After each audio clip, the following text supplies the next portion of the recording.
From redefining X-Men at Marvel to shaping the future of DC Comics, Jim Lee's journey is nothing short of legendary. A visionary artist, co-founder of Image Comics, and now DC's president, publisher, and chief creative officer, his influences span decades. We'll explore his incredible career, highlight some rare gems, and dive into his current role and exciting projects shaping the next era of comics. This is Creator Spotlight, Jim Lee.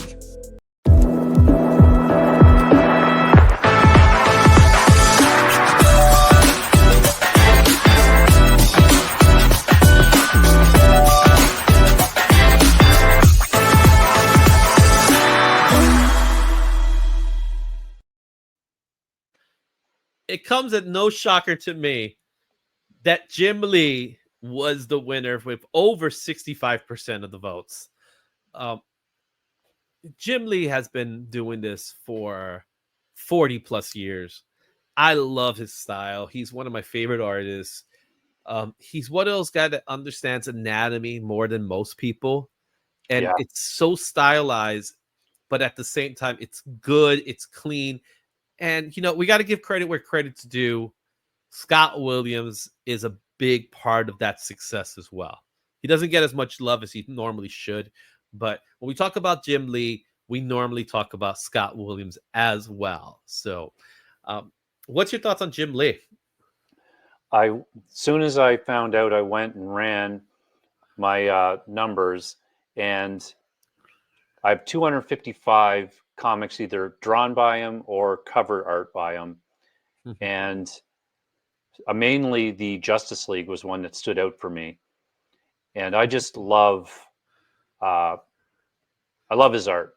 I love it. It's the type of cover artist that when you see the cover, it makes you want to buy it. And I noticed when I was looking through my books, it's usually multiple characters that he's got on there. So there's a lot of action, and he's great at it.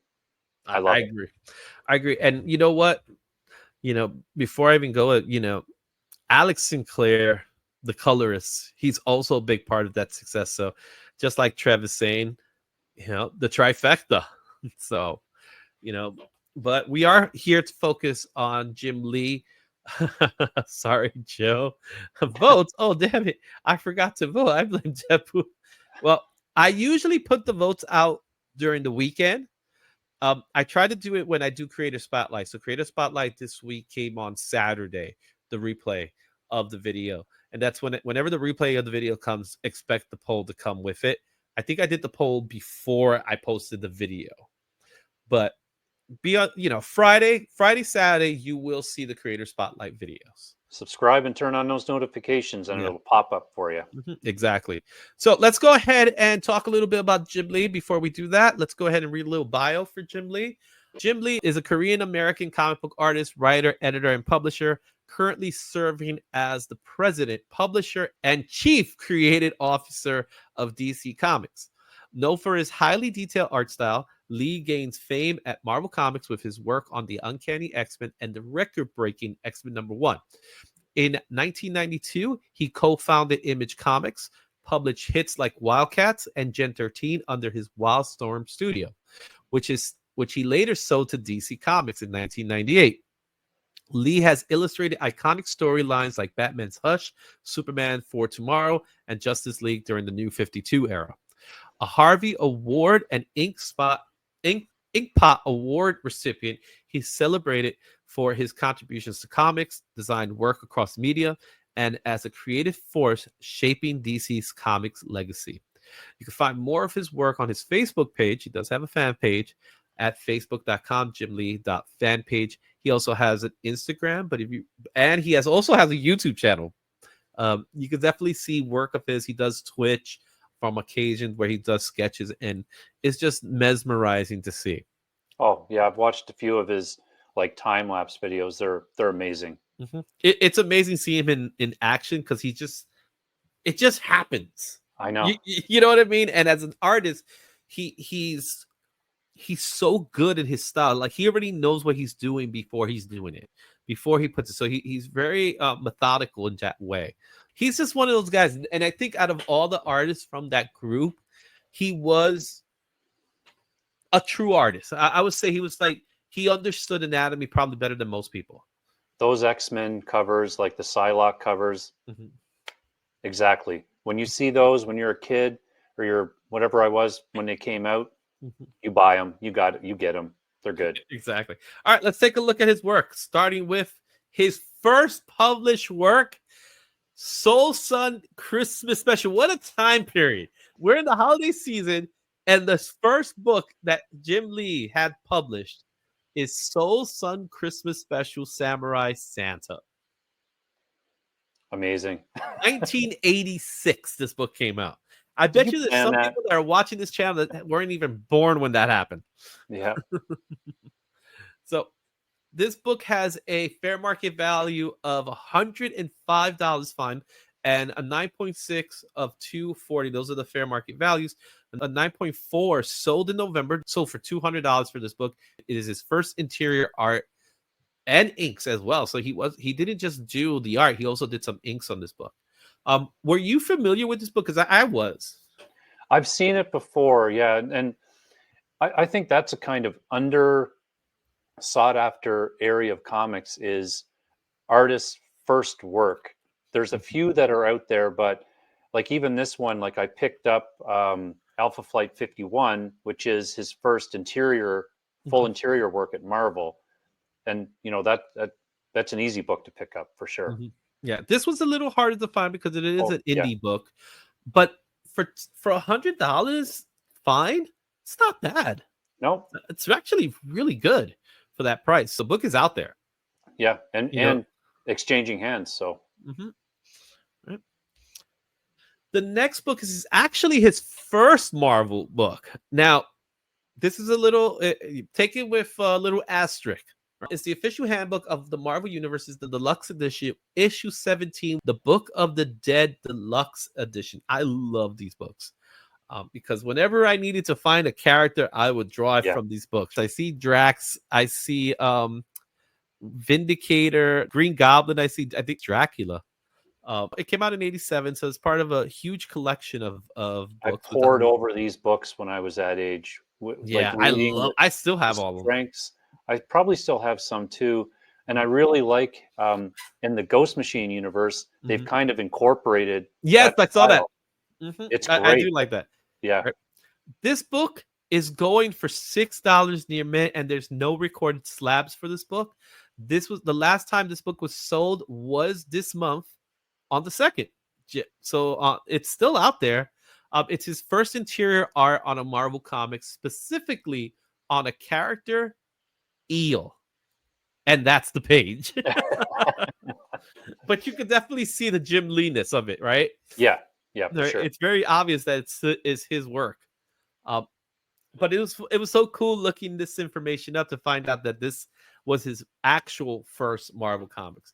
Now you mentioned a book which we're going to talk about right now, Yep, and that's Alpha Flight 51.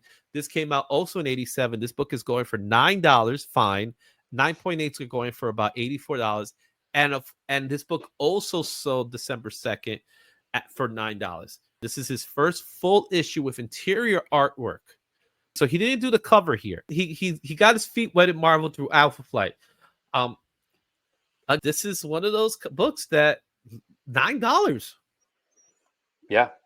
For You know, his first work, it's a no brainer. If you follow that type of creator Mhm. content that you're trying to find, this is a great one. I don't do it with a ton of creators like Perez and Lee. I did try to do that stuff though. Yeah, Perez's first book Yeah, is a pretty significant book too. yeah, yeah. It's a tougher one. Mhm. Well, speaking of Alpha Flight, another book that he did was the Alpha Flight that should be picked up and people haven't picked up is 53. This book, $6, fine, $41, 9.6. So I don't think we've heard anything about slabs going for that much for this book. This book's last sold again December 2nd. I'm willing to bet that the same person was buying all these books. Yep, I'm, and I'm it having wasn't this me. hunch. It wasn't me. It wasn't you. What's important about this book is his first cover art, and more importantly, Wolverines on the cover. Right. Here's one thing I'm going to tell you. He did not do the art by himself. So Carl Potts also did some of the work. So I'm not 100% certain who did what. I'm going to assume Carl Potts did the layouts and Jim Lee did the finish. I don't know entirely what it is. One day, if I ever get a chance to see Jim Lee again, I'll probably ask him that question and say, hey, Jim, Alpha Flight 53, who did the work? Did you do it over his work or did he do it over your work? I want to say that he did the finish. He did the finish work. Yeah. Mm-hmm. But we have his first Wolverine, and that's what. It's a good one. And again, It's a like good every one. cover you showed, there's lots of action. It's not one character. It's not just a face. There's, Mhm. you get the full body in there, and it's good. Yeah. Now let's go into some characters that people want to see. Punisher War Journal #1. This was done in 1988. This is another very inexpensive book. It's $6. However, the last recorded sale of this book was $20.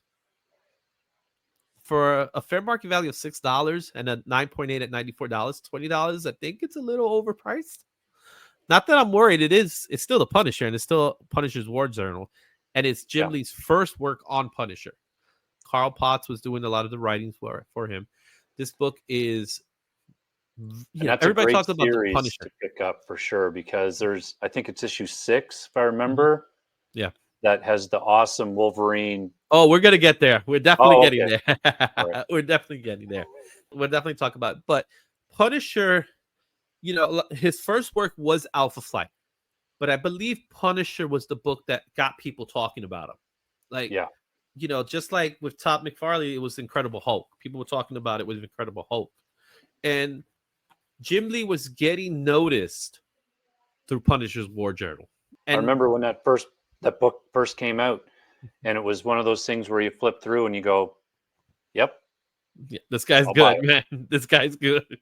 Yeah. And you mentioned the book. Let's go ahead and talk about it. Issue #6. Yeah. I went crazy for this book when it came out. So back in 1989, when this book came out, I went to the newsstand because I didn't have a comic book shop. I went to the newsstand and I picked up this book. I still have that copy. I have multiple copies of this book. This book is so underrated. Oh, It's a yeah. book that was, if we had a top 10 back then, this book would have been in the top 10 for several weeks, right? Yeah. But now people don't talk about it as much and the importance of this book. This is a major key as far as covers go when it comes to iconic covers. This is an iconic cover of Wolverine with Punisher's shirt. The claws are going right through his shirt. Yeah. It's their first battle. The book is going for $14, fair market value near mint. 9.8 sold for $109. Someone picked this book up for $10 on the 30th. Yeah. It's an awesome book to have. If you like cover art, it's their first battle. Like, such a great book. What's also important to know about this book is that it is part 1 of 2. And if you're going to get issue 6, you might as well get issue 7. Right? Yeah. Which issue 7 is again $14, $86, $9 is sold back in November 20th, not that long ago.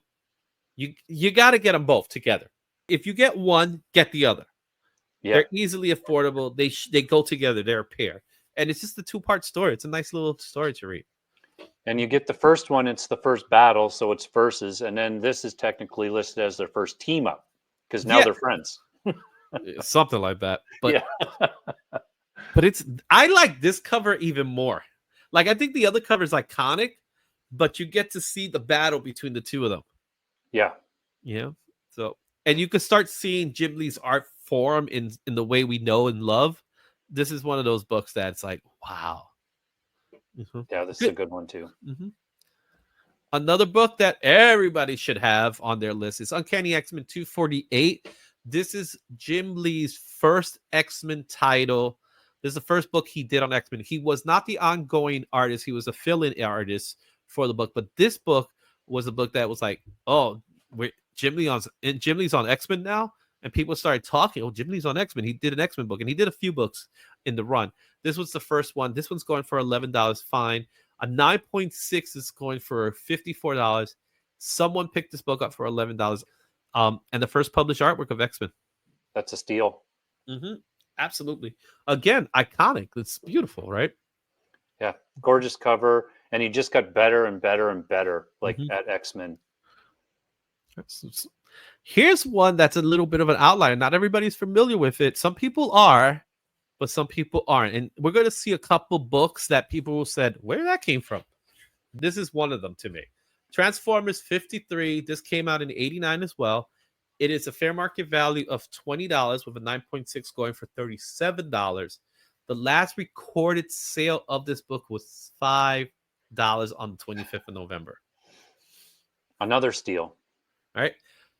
Who does not want to see Jim Lee on Transformers? You know, it's a hard book to find. It's one of those books in the Transformers runs that people always look after. This is one of the harder books to get. But it's not expensive. Yeah, no, and especially at $5. I'm gonna have to see if my shop has one. Another iconic cover is Wolverine 27. This came out back in 1990. Who doesn't love this cover? Oh my god, so good. This is one of those cover buys. Everyone Yeah. knows this image. Everyone knows this cover. It's going for $18, but look at what a 9.8 goes for. $173. Guys, if you see a fair market value of $18 for a raw, why not pick that one and then just send it to CGC and get it slab? It might be a little hard because we are talking about a book that came out in 1990. Yeah. But why am I going to spend $173 for 9.8 when I could probably get one for maybe $25? Yeah. The numbers don't work out. A 9.4 sold for $60 on the 5th. You know, this is one of the covers of the video game, the Wolverine video game that came out back then, if you remember. Oh yeah. It was Yes, an that's NES right. game. Really, really cool cover. I love this cover. Another book here, Uncanny X-Men 268. Classic. This is a classic cover with Wolverine, Black Widow, and Captain America. This is also marks Jim Lee's ongoing appearance in Uncanny X-Men. So where we saw earlier in 258 his first X-Men book, this is his first ongoing series. And again, classic. It's got lots of characters on it. There's action. You look at the cover. If you hadn't been reading X-Men, you go, I don't know what's going on here, but I want to read that book. I agree. And this book actually has gone through reprints. Just recently, they reprinted this book. So there is a demand for this book. This cover, this imagery is amazing. However, first printing is going for $17. Very fine. A 9.6 goes for about $67. Last recorded sale was yesterday, $17 for a near mint. And as we said, it's iconic. It is his first ongoing series. So with X-Men. All right, let's go look at our next book. Remember I said I'm going to show you some rarities. That's a rarity. Yeah. That's an outlier. That is a book that doesn't even have anything on the senses. And that is Robocop #2. This is the adaptation of the Frank Miller written movie. A lot of people forget that Frank Miller wrote the Robocop films. This was released back in 1990 when the movie came out. This has a fair market value of $4. It is a $4 book, and a very good version sold for $3 on the 27th of November. And look, it's got the two big people in it there. It's crazy.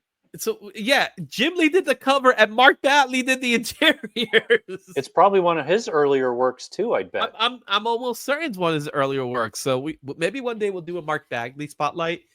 And maybe we'll see this book return to this list. Yeah. When I was going through my books and I saw Robocop.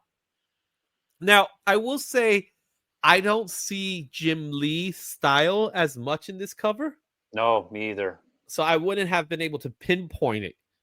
But it's a Jim Lee cover. So there you guys have it. Like I said, I'm going to throw in some books here that you probably didn't notice existed, but it gives you an opportunity to go look for them in the hunt. If I see this book, I'm going to pick it up. Oh yeah, me too. When I go Wednesday, I'm looking for this book.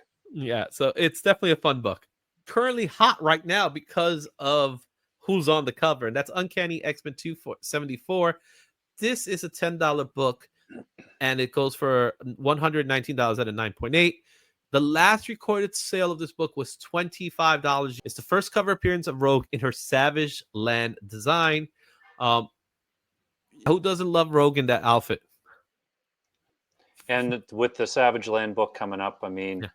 I sent a message to my friend at the comic shop that manages it, and I'm just like, better watch out for these going up, because with that new series, I'm sure people are going to be looking at this. And they already have. So the book has made it to top 10 lists already. I would not buy this book at this present time. If you look at the fair market value being $10, why am I going to pay more than double the price? And people are paying more than double the price. Yeah. So I will hold on. It's not gonna, trust me. There's plenty of X-Men titles. X-Men is one of those books that they printed a lot in the 90s.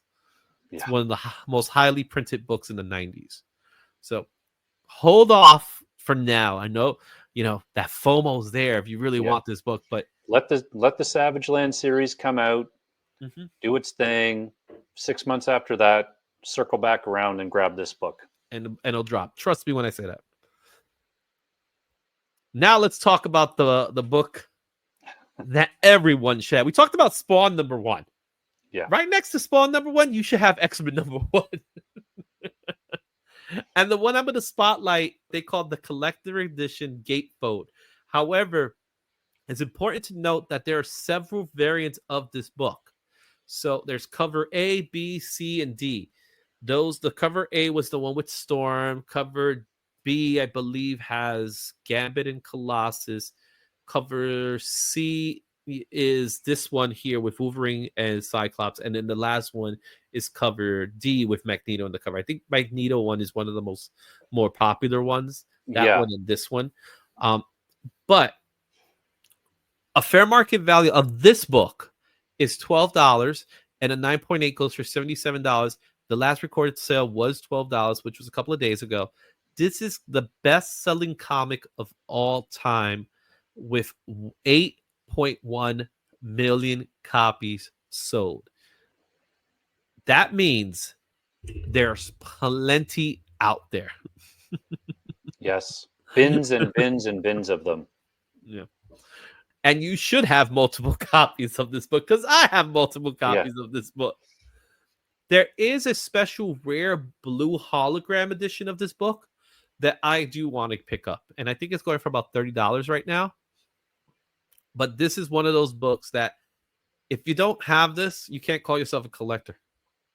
I'm just saying. And that's a pretty easy run, as I remember, to get all of. There isn't a whole lot of them in there that are worth, that are very costly either.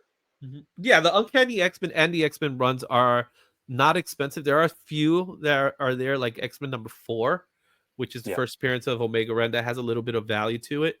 But for the most part, these books are, you shouldn't pay more than $20 for any of these books. And that's my opinion. Now we're going to move outside of Marvel, and we're going into Image. So back in 1992, Jim Lee, alongside of Todd McFarlane, Rob Liefeld, Mark Silvestri, Eric Larson, a couple of other guys, they formed Image Comics.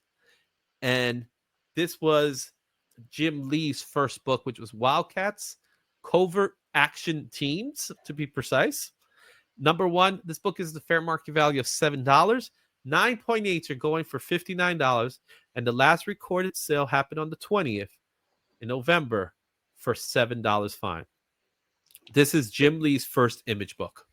Just so anybody doesn't think that FOMO is new, I remember these books hitting and Image starting, and I was going to a comic shop at that time, and the hype around this book was insane. Like, you basically were buying it because everybody was talking about Image and Spawn and McFarlane and all the people there. So You were just buying up every book that Image put out. And what was nice about Image was the quality was good too. It was good quality paper, good work. The art was vibrant. They were doing things that they didn't do over in Marvel and DC, so people took notice, right? Yeah, This book, again, not like X-Men #1, but like most of Jim Lee's work at that time, there's a high print runs of them. There's thousands upon thousands of copies of these books. So again, $7 is a fair price. yeah, You could probably catch this on the dollar bin. yeah, Now, one that you should be on the lookout, not only, everybody should have cover A, but you should look for the gold embossed cover. That's the one that has some value to it. And that was going for $47 near mint. 9.6 goes for $141. A last recorded sale happened at $35. This goes back a couple of months back in August. Someone bought this for $35. If I see this book, this is the one I want to pick up. I personally love this cover. I think it's a cool cover. These gold covers are nice. They look good. They present well. All right, let's take a look at our next book. A book that a lot of people sleep on. yeah, That's Deathmate #1. Again, they sleep on it because it is a dollar bin book, and rightfully so. It should be a dollar bin book. This is a Image Valiant crossover event that occurred. Why am I putting this book on this list? Well, obviously Jim Lee did work on it, but more importantly, this is the first team appearance of Gen 13. Another artist that we were going to spotlight was J. Scott Campbell. And J. Scott Campbell got his feet wet with Gen 13. And you were collecting just as much as I was. Gen 13 was by far one of the hottest comics out there. yeah. And Crazy. they made their first appearance here. I don't have that book, but I do have the rest of the Gen 13 books. And yeah, same thing, especially J. Scott Campbell. Again, Image was just pushing out so much quality art that it was tough not to pick them up. Exactly. And look at this. $3 for this book, 9.6 at $35. That's the cost of sending it to get slabbed. Right? But be on the lookout. You see this one, pick it up, because there is a possibility if Gen 13 ever comes back, which I think they will someday. Yeah. I think they will someday. They were popular in the 90s. They was hugely popular in the 90s. I could see them return someday. And that's where this book is going to get hot. So this is one of those books that just put it in the corner, forget about it. Yeah. And then when Gen 13 comes back, people are going to go crazy looking for this book. I promise you that. Agreed. So, Here's another fun one. This one I had to put in the list because there's something special about the Savage Dragon 13. This is Savage Dragon 13 A, not cover A. We're going to call it A because there was no cover A in this time. This came out in 1994. The fair market value of this book is $7, very fine, with 9.8 going for $80. Last recorded sale of this book was $2. All right. So back in 1994, the Image creators thought it would be fun to swap books. And what they ended up doing is all the creators, all the big guys, they swapped their books. Where like Mark Silvestri was doing Spawn, Savage Dragon, Jim Lee did Savage Dragon, Todd McFarlane was doing Cyber Force, I believe. And they all swapped books. Now, on the surface level, that's cool. It was a nice little event, and then when it was all said and done, everybody long forgotten, right? Yeah. Eric Larson, however, did not forget something. Eric Larson, what he wanted to do, he wanted to keep the consistency of Savage Dragon intact. And he realized to keep that consistency, he has to do every issue. So as of today, every issue of Savage Dragon has been done by Eric Larson. It's his baby. All with the exception of Savage Dragon issue 13, which was done by Jim Lee and his group. So what did Eric Larson do? he re-released a brand new Savage Dragon 13 back in 95, a year later, than to give up his sequential storytelling, That's awesome. I love it. which is great because he realizes, like, no, I want to keep the consistency of my book. Only It, at Image, right? Back right? in the day, like that. He broke it. Let's face it, he broke it. Sorry, you broke it. Oh It's a man, great story. yeah. Right. Here's another one. Fantastic Four #1. This was in 1996 in Marvel Comics. This has a fair market value of $4 with 9.8 going for $55. Last recorded sale was $3, and this was all the way back in 2021. So this book doesn't really sell well. What's the significance? Jim Lee, Rob Liefeld, Walt Potasio, and a couple of other Image creators returned to Marvel Comics for Heroes Reborn crossover event. What's your thoughts on Heroes Reborn? So I remember that as well. Like everybody was at, and I was younger, so I didn't know all of the politics involved in all of that. But you started to see all these huge people and all being together and doing their thing at Image. And then when they got brought back to the regular titles, everybody knows their name now. So it was a thing for me where it was like, oh, I've been reading that guy or watching that guy's art. Now I want it in whatever other book he's doing at Marvel. Mm-hmm. So I don't own this particular one, I don't think, but I do remember when they started to come back in, it's like, oh, I want to be a part of that now. Yeah, I agree. And honestly, I think I have like maybe 4 copies of this book because it was so easily accessible, and it's a dollar bin book now. People forget it's Jim Lee on Fantastic Four. He didn't do beforehand. He did X-Men, he did Punisher, but he never touched Fantastic Four. He even did Spider-Man for a moment in Punisher. He was able to draw Spider-Man, but he never tackled the Fantastic Four, and that was kind of like a cool thing to see him do. Have him do Fantastic Four. Heroes Reborn was not exactly a successful crossover because the story we learned from the storytelling wasn't that great, but it did give us some iconic moments like, Captain America by Rob Liefeld, Yeah. which Yeah. who could Yeah. forget that? No. Um, and we got to see some really cool Walt Potasio's Iron Man. He did a beautiful Iron Man. I actually loved his version of Iron Man. So it was a moment in time. It was the 90s, of course. So there's plenty of copies of this book to go out there. Here's one that I think a lot of people don't know about, but should. And that's Batman Black and White #1. This came out in 1996 at DC Comics. This has a fair market value of $7, a 9.8 goes for about $51. Last sold in December, just a couple of days ago, for $5. Why is this important?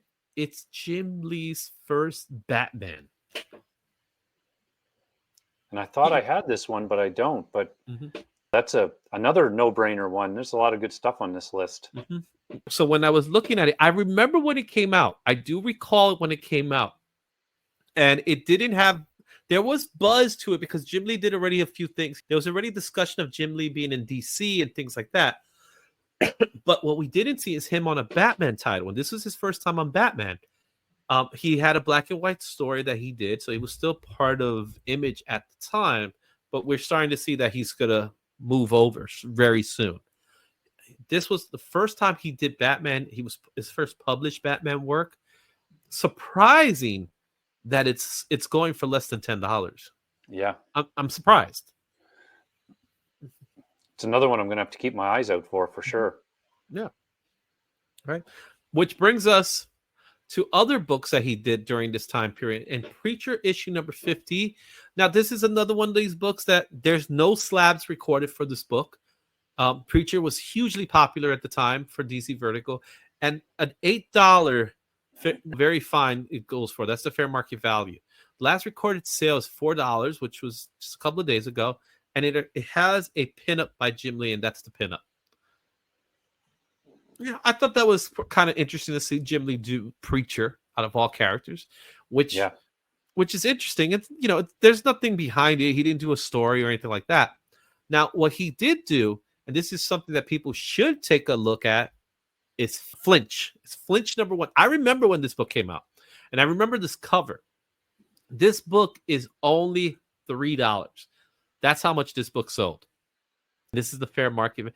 This is his first story art for DC Comics. More importantly, it's a horror issue. I've never heard of this book before. Yeah, I remember when it came out. So it's a horror book. It's an anthology series. Obviously, we don't know much about Flinch, but if you want to see Jim Lee do horror, pick this book up. It's definitely worth picking up, especially for $3. Yeah, no problem. Yeah, no problem. Another no-brainer, right? Yeah. Now let's go ahead and talk a little bit more Batman. Batman 608. This came out in 2002. This has a fair market value of $23 near mint. 9.8s go for about $110. Last time this book sold was on the 8th at $14. Why it's so important? It begins the Hush story arc, which we are coming back to Hush very soon. When this came out, it was big. It was big. It's like all your favorite Batman characters drawn by Jim Lee, so you were buying it. Mm-hmm. Definitely. And not only this book was highly printed, so therefore that's why the price tag is not as high. But be on the lookout. This ain't the second printing. This is actually a retailer roundtable. This was a meeting giveaway, which is technically a second printing, but it's a variant that they created. It's a special edition. The fair market value for this book, $795, with a 9.6 at $4,500. That's how rare this book is. But here's the kicker. Somebody got this book for $31 at a 9.4 in April. Wow. Talking about not paying attention to your books. Yeah, that's crazy. Unbelievable. And I love this cover. I remember how hot this cover was. No one was able to get it. It was a retailer exclusive. And it wasn't sold. You know, it's sold in the third party, in the secondary market, but it wasn't like a comic book shop sale. So this was a retailer roundtable meeting exclusive that they gave at this meeting. That 9.4 is unbelievable. $31. Wow. Which when I saw this, I just went, what just happened here? Like the guy know what he was like. Obviously, the person that purchased it, I hope knew what he was purchasing. And more importantly, the person that sold it, I hope he knew where he screwed up. Yeah. Because you're talking about a book that roughly goes for $4,500 and you sold it for $31. Oh my God. If I told my wife that, she'll kill me. Yeah. That's something you just keep to yourself. You don't share why you out that goof up, right? Yeah. Oh my goodness. Poor guy. Whoever did that. Let's go with the other one that's iconic, and that is the second printing. I picked up the second printing. $186 near mint. 9.8 goes for $513, where the last recorded sale was $450 at a 9.8. And that was just this month. Wow. And again, that's another one that at the time when it was coming out, second prints, it was like almost the attitude of, oh, it's a second print. Who cares? So they're obviously a lot lower print run. Exactly. And this has got to be one of the most expensive second prints that are out there, where the second print outperforms the first print by miles. The only other one I can think of is that ASM second print with Toxin on it. I can't remember if it's 569 or 579. Yeah. Or the second print of Ultimate Fallout #2. But was that more of a variant than a second print?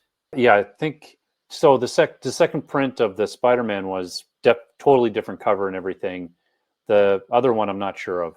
The Ultimate Fallout one. Whenever a book was in the second print or multiple printings after that, we didn't care for them as much. And now people are hunting for these second, third, fourth printings because lower print run, higher demand. This cover is iconic, and so is the next one, which is the mirror image. and that's Yeah. Superman 204. Now, look at the difference in price Yeah. here. This one's $7 dear mint with 9.8 going for $89, and a last recorded sales of $3. This is the last sale.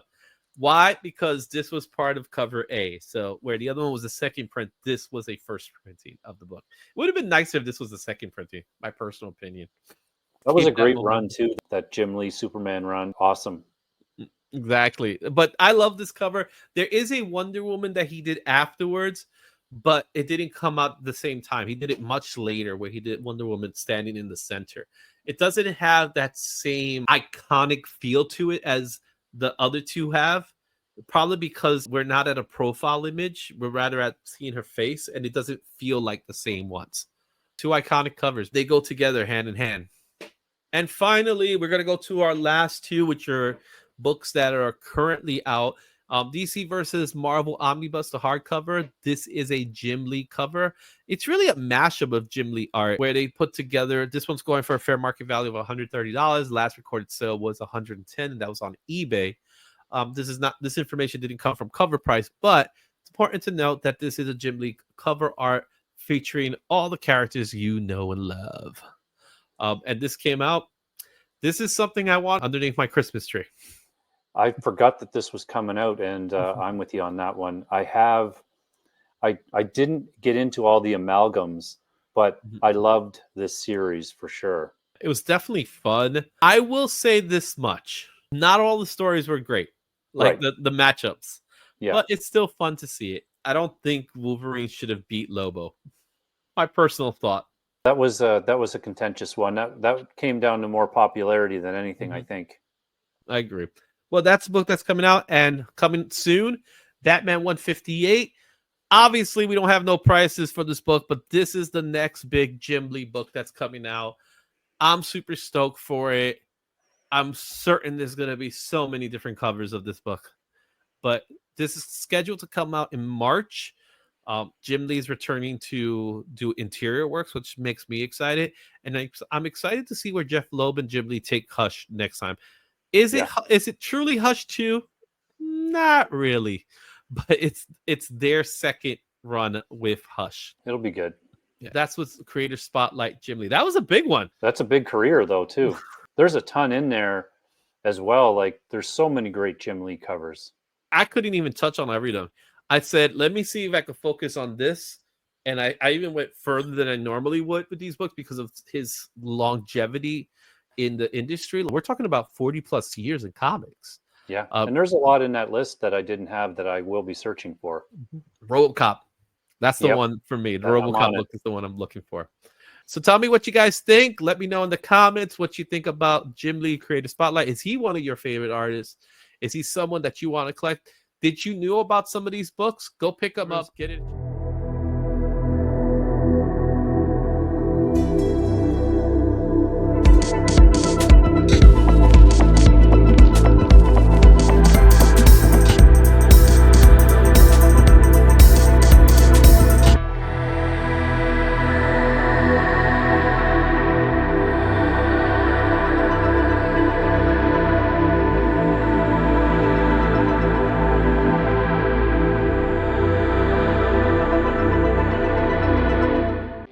Thanks for watching. Don't forget to like, comment, and subscribe for more comic content. Check out these other videos for even more insight, and I'll see you at the next one. Excelsior.